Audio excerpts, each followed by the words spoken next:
সময় লিখে রাখে ইতিহাস, আর ইতিহাস তৈরি করে মানুষের কণ্ঠ, প্রতিবাদ আর প্রতিজ্ঞা। এবারও জুলাই এলো, তবে অন্য রূপে। 2024-এর জুলাই আমাদের আবার জাগিয়ে দিল অন্যায়ের বিরুদ্ধে, শোষণের বিরুদ্ধে, দুর্নীতির বিরুদ্ধে এক বজ্রনিনাদ। 2024-এর জুলাইয়ে যখন শহর থেকে গ্রাম, সামাজিক যোগাযোগ মাধ্যম থেকে মাঠে একটাই সুর, আর না, এবার প্রতিরোধ। মানুষ রাস্তায় নামে, হাতে পোস্টার নয়, হৃদয়ে আগুন নিয়ে। প্রিয় শ্রোতা, আমন্ত্রণ জানাচ্ছি ছাত্র জনতার জুলাই আগস্ট 2024-এর গণ অভ্যুত্থানের উপর ভিত্তি করে বিশেষ অনুষ্ঠান রক্তাক্ত জুলাইয়ের দিনলিপি শোনার জন্য। শ্রোতা বন্ধুরা, চলুন ফিরে যাই জুলাই 2024-এর এই দিনে। কোটা ব্যবস্থা সংস্কারের দাবিতে ঢাকায় বৈষম্য বিরোধী ছাত্র আন্দোলনের ব্যানারে শাহবাগ মোড়ে প্রায় 5 ঘণ্টা বড় আকারের বিক্ষোভ থেকে নতুন করে ছাত্র ধর্মঘটের ডাক। একই দাবিতে ঢাকা আরিচা মহাসড়ক এবং ঢাকা চট্টগ্রাম মহাসড়ক সহ দেশের বিভিন্ন জায়গায় সড়ক ও রেলপথ অবরোধ। 2018 সালের কোটার পরিপত্র বাতিলের রায় স্থগিতাদেশ চেয়ে রাষ্ট্রপক্ষ উচ্চ আদালতে আবেদন করলেও শুনানি মুলতবি হয়। বিশ্ববিদ্যালয়ের শিক্ষকদের ধর্মঘট অব্যাহত থাকে। আমরা জানি, ইতিহাস বারবার সাক্ষ্য দিয়েছে মানুষের সম্মিলিত প্রতিবাদই সমাজ পরিবর্তনের চালিকা শক্তি। 2024 সালের জুলাই মাসে আমরা দেখেছি এমন এক গণ আন্দোলনের উত্থান, যা কেবল কিছু দাবি দাওয়ার মধ্যে সীমাবদ্ধ ছিল না, বরং তা ছিল বৈষম্য, অন্যায়, বঞ্চনা এবং অনিয়মের বিরুদ্ধে এক শক্তিশালী প্রতিবাদ। চলুন কথোপকথনের মাধ্যমে খুঁজে দেখি এই আন্দোলনের তাৎপর্য, এর সাফল্য, সীমাবদ্ধতা এবং ভবিষ্যতের দিক নির্দেশনা। শ্রোতা বন্ধুরা, বৈষম্যহীন বাংলাদেশ প্রতিষ্ঠায় জুলাই গণ আন্দোলনের ভূমিকা বিষয়ে সাক্ষাৎকার দেওয়ার জন্য আজ আমাদের স্টুডিওতে এসেছেন বিশিষ্ট শিক্ষাবিদ ডক্টর শহীদুল হক, সহযোগী অধ্যাপক, যোগাযোগ ও সাংবাদিকতা বিভাগ, চট্টগ্রাম বিশ্ববিদ্যালয়। স্বাগতম আপনাকে। আপনাকেও ধন্যবাদ আমাকে ডাকার জন্য। জুলাই 2024-এর গণ আন্দোলনের মূল প্রেক্ষাপট, এ বিষয়টাই নিয়ে আমরা জানব। এটি কিভাবে শুরু হয়? বাংলাদেশ বেতার চট্টগ্রাম কেন্দ্রের যারা আপনার বিভিন্ন ধরনের ম্যানেজমেন্টে রয়েছেন, আপনাদেরকে ধন্যবাদ জানাচ্ছি এবং একই সাথে ধন্যবাদ জানাচ্ছি দেশের বিভিন্ন প্রান্ত থেকে যারা শ্রোতা রয়েছেন। আসলে এখনও আমাদের সবার চোখে ভাসে, কানেও ভাসে সেই আওয়াজগুলো। সবাই চেয়েছিল মূলত বৈষম্যহীন একটি সমাজ, অর্থাৎ বিশেষ করে আমাদের বিশ্ববিদ্যালয়ের শিক্ষার্থীরা, স্কুল কলেজের শিক্ষার্থীরা যে বৈষম্যের চিত্র পেয়েছে তাদের সামনে, চোখের সামনে, যে তাদের দাবি অনুসারে প্রায় 55 নানাভাবে এই কোটা সেই কোটা, তো তাহলে একটা যোগ্য মেধাবী ছাত্র সে কোথায় যাবে? ফার্স্ট ক্লাস ফার্স্ট হয়েও যদি সে চাকরি না পায়, বিভিন্ন ধরনের দুর্বল যারা মেধার দিক দিয়ে তারা যদি এভাবে ঢুকে যায়, এটা মাত্রাতিরিক্ত হওয়ার কারণেই তারা কিন্তু এই দাবি দিয়ে তাদের এই যাত্রা শুরু হয়েছে। প্রেক্ষাপট আসলে ওভাবে কোনো সাজানো কোনো বিষয় নয়, এখানে আমরা কোনো ষড়যন্ত্রের গন্ধ খুঁজে পাবো না, বরং একেবারেই সহজ সরলভাবেই তাদের ব্যথা থেকে, তাদের কষ্ট থেকে, এত শ্রম, এত কষ্ট, তারপরে ভালো রেজাল্ট, তারপরে আয়োজন, কিন্তু শেষ বেলায় বছরের পর বছর অপেক্ষা, এটা ওরা সহ্য করতে পারছিল না। অনেকবার আন্দোলন করেছে, এর আগেও হয়েছে 18-র দিকে, তখনও একটা পর্যায়ে এসে বিভিন্নভাবে সেটা আর আগাতে পারেনি, থেমে যায়।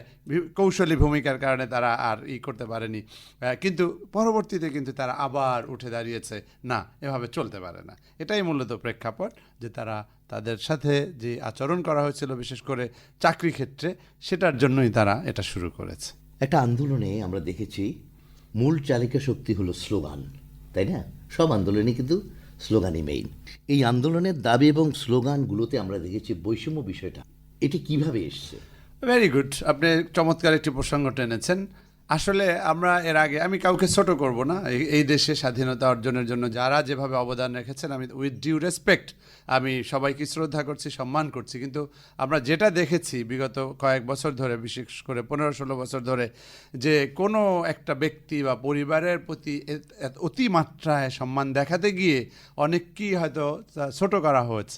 আমি বলছি, আমি ইশারা ইঙ্গিতে বলছি, যেহেতু আমি রেসপেক্টটা বজায় রাখতে চাই সবার প্রতি, সেটা হচ্ছে যে এই রকম হলেই শুধুমাত্র আমি মুক্তিযুদ্ধের পক্ষের লোক, অথবা আমার দল সমর্থন করলেই আমি মুক্তিযুদ্ধ করেছি, অথবা এই বিষয়টা কিন্তু আসলে খুবই দুঃখজনক। এই জন্য তারা বলেছে যে দেশটা কারো বাপের না, অর্থাৎ এটা সবার দেশ, এটা কারো একার কারো সম্পত্তি নয় যে তুমি তার কথা বলে বলে তুমি সবকিছু নিয়ে যাবে, এটা তো হতে পারে না, এই দুর্নীতির স্লোগানটা আখড়া কিন্তু- বানাবে। এই স্লোগান কিন্তু খুব হ্যাঁ, উদ্দীপ্ত খুবই করেছিল। উদ্দীপ্ত করেছে, অর্থাৎ দেশটা কারো বাপের না রে, এটা আমার সবার এ দেশ, আমি এদেশের নাগরিক, আমি ট্যাক্স দেই, আমার কথা দেশ কেন চলবে না? আমার দেশের নাম গণপ্রজাতন্ত্রী বাংলাদেশ, তার মানে প্রজারাই হবে রাজা। কিন্তু আমরা দেখতে পেয়েছি যে না, উল্টো, যারাই ক্ষমতায় যায় তারা রাজা সাজে, প্রজাদেরকে ঠিক প্রজার মতোই আচরণ করে।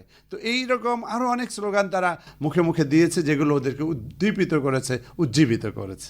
আপনি এক জায়গায় বলেছিলেন যে এর আগে 2018 সালে যে আন্দোলন হয়েছে সেটাকে তারা সফল করতে পারেনি, কিন্তু এই আন্দোলনে নানা শ্রেণী পেশার মানুষকে আমরা দেখেছি যে ওরা একত্রিত করতে পেরেছে।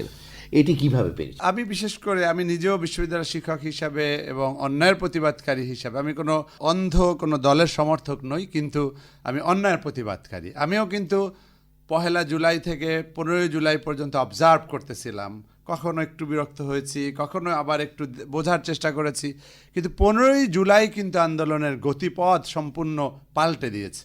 ঢাকা বিশ্ববিদ্যালয়ে যখন দেখেছি বহিরাগতরা ট্রাকে করে এসে আমার শিক্ষার্থী, বিশ্ববিদ্যালয়ের বৈধ শিক্ষার্থী, তাদেরকে পিটাচ্ছে, তাদের উপরে আঘাত করছে, রক্তাক্ত এই মেয়েদেরকে যখন দেখেছি, আমি ওই রাতে ঘুমাতে পারিনি। এরকম সাধারণ মানুষের রক্তে আগুন লেগে গিয়েছিল। সবাই, ইভেন যারা ওই দলের কর্মী, ওই দলের সমর্থক, তাদের মধ্যে আমি প্রতিবাদ করতে দেখেছি।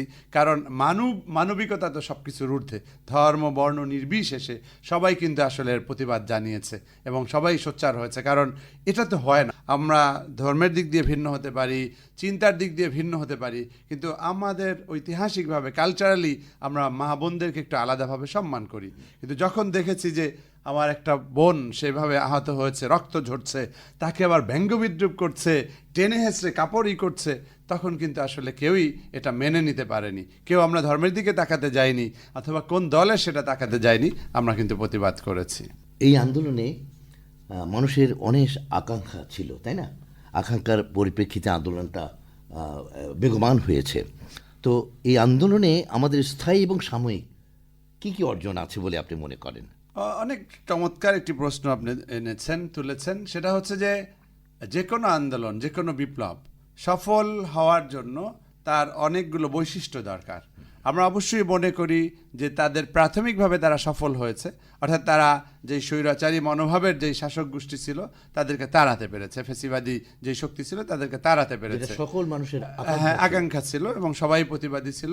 আমি আগেও বলেছি, ধর্ম বর্ণ নির্বিশেষে মানুষ এই টর্চারটা সহ্য করতে পারছিল না, এই জুলুমটা সহ্য করতে পারছিল না। সেটা তাদের তাৎক্ষণিকভাবে এটা অর্জন, এবং এর দ্বারা মানুষ একটু হলেও মুক্তভাবে শ্বাস নেওয়ার সুযোগ পেয়েছে। কিন্তু দীর্ঘমেয়াদে অর্জনের ক্ষেত্রে আমার দৃষ্টিতে যেটা ঘাটতি, সেটা হচ্ছে শিক্ষার্থীরাও আসলে বুঝে উঠতে পারেনি যে এত দ্রুতই একটা সাফল্যের দিকে যাবে। একটা বিপ্লব কিন্তু বছরের পর বছরও লেগে যায় অনেক সময়, কিন্তু এদেরটা ওই অর্থে কোনো সংগঠিত কোনো ছিল না প্রাথমিকভাবে। যখন তাড়াহুড়া করে যখন দেখা গেল যে মুহূর্তেই সব কিছু চেঞ্জ হয়ে গেছে, এর কারণ হচ্ছে তারা আসলে ওইভাবে রেডি ছিল না। আজকে তারা যদি ওইভাবে পরিপূর্ণভাবে রেডি থাকতো, অথবা তারা বিপ্লবী একটা সরকার গঠন করতে পারতো, তখন হয়তো এখন যে ঝামেলাগুলো দেখি আমরা মাঝে মাঝে, টানাটানি, এটা হবে কি না, ওটা হবে, কাকে ডাকবো কি কাকে ডাকবো না, এগুলো আর হতো না। এটা আমার কাছে মনে হয় যে এটা একটা ব্যর্থতা অথবা দুর্বলতা, ব্যর্থতা বলবো না। আর এই তরুণ সমাজ এত বড় আন্দোলন তো তারা আগে করেনি, দেখেওনি। হ্যাঁ, কোনো নির্দিষ্ট দলের না, না বিএনপি না জামাত, কোনো পার্টিকুলার দল ক্লেম করতে পারবে না যেটা আমার সম্পদ, এটা জাতীয় সম্পদ, সবাই মিলিয়ে এটা করেছে। তো এই দিক দিয়ে আমি মনে করি হ্যাঁ, তারপরেও যেটা অর্জন সেটা হচ্ছে মানুষের মধ্যে প্রতিবাদের একটা অভ্যাস। আপনি দেখবেন এখন 10 টাকার ভাড়া 20 টাকা যে কেউই প্রতিবাদ করবে। পুলিশ এখন চাঁদা সহজে কিন্তু নিতে পারে না, ট্রাফিক পুলিশরা, যেটা অনেক সময় আমাদের হ্যাঁ, রিকশাওয়ালাও প্রতিবাদ করে যে কি আপনি কেন করতেছেন। তো এই যে প্রতিবাদ করার একটা ক্ষমতা যেটা হারিয়ে ফেলেছিলাম আমরা দীর্ঘদিন, সেটা আমরা ফিরে পেয়েছি। আর আমার সুপারিশ হচ্ছে যে এই অবস্থাটা আমরা যেন তাদেরকে হেয় না করি, তাদের এই যে দুর্বলতা বা এই যে গ্যাপ যেটা আছে, এটাকে উপলক্ষ করে তাদেরকে ছোট না করি। কারণ এখনো কিন্তু ষড়যন্ত্র থেমে নাই। তাদের অনৈক্য দেখলেই আমরা যেন তাদের আঙ্গুল ইশারা না করি। এই ষড়যন্ত্রের পিছনে আরো বড় শক্তি থাকতে পারে, তাদেরকে ডিভিশন ক্রিয়েট করার জন্য। কারণ অনৈক্য হলেই আবার ফিরে আসতে পারে এই অশুভ শক্তি সব সময় শুভর পিছনে লেগেই থাকে। কিভাবে অর্থাৎ, শুভকে তাড়িয়ে দেওয়া যায়। তাড়িয়ে দেওয়া যায়। অর্থাৎ এটা খুব কেয়ারফুল থাকতে হবে এবং ইউনিটিটা আমাদের ধরে রাখতে হবে। আমি আগেও বলেছি, কোনো নির্দিষ্ট দলের যেহেতু এই অর্জন নয়, সবাই মিলেই আমরা এটাকে ধরে রাখবো। বৈষম্যহীন বাংলাদেশের পথে এই আন্দোলন ভবিষ্যতে আমাদের কি বার্তা দেয়? ভবিষ্যৎ বার্তা দেয় আর কোনো জুলুমবাজি চলবে না, কোনো ধরনের অন্যায় অত্যাচার চলবে না, আপনি গায়ের জোরে যা খুশি তাই করতে পারবেন না। এটার জন্য একটা বড় ধরনের একটা হুঁশিয়ারি বার্তা। অবশ্যই যারাই জুলুমবাজ, যারাই অন্যায়কারী, অত্যাচারী, তাদের জন্য এটা একটা আগাম বার্তা। No more repression, no more operation, no more জুলুম, এই জাতীয় আর চলবে না। সবচেয়ে যারা ক্রাইম করে এসছে, যারা এই দেশে ক্রাইম করে নানা রকমের অপকর্ম করত, তাদের সংশোধনের একটা অবশ্যই সুযোগ, তারা যদি সুযোগটা গ্রহণ করে তাহলে সেটা করতে পারবে, অবশ্যই জাতির জন্য মঙ্গল হবে। প্রিয় শ্রোতা, আন্দোলন শুধু ধ্বংস নয়, গঠনেরও প্রতিজ্ঞা। জুলাই 2024 আমাদের শিখিয়েছে জনতার শক্তি যখন জাগে, শাসন কাঁপে। আজও যদি আমরা জাগি, কালই আসবে নতুন সূর্য। আপনাকে অনেক ধন্যবাদ। খোদা হাফেজ। বহুদিন পরে জাতির অন্তরে একই অনুভব, খুনে ধরা যত পুরাতন ক্ষত মুছে ফেলো সব। বহুদিন পরে জাতির অন্তরে একই অনুভব, খুনে ধরা যত পুরাতন ক্ষত মুছে ফেলো সব। খুনে ধরা যত পুরাতন ক্ষত মুছে ফেলো সব। বহুদিন পরে জাতির অন্তরে একই অনুভব, খুনে ধরা যত পুরাতন ক্ষত মুছে ফেলো সব।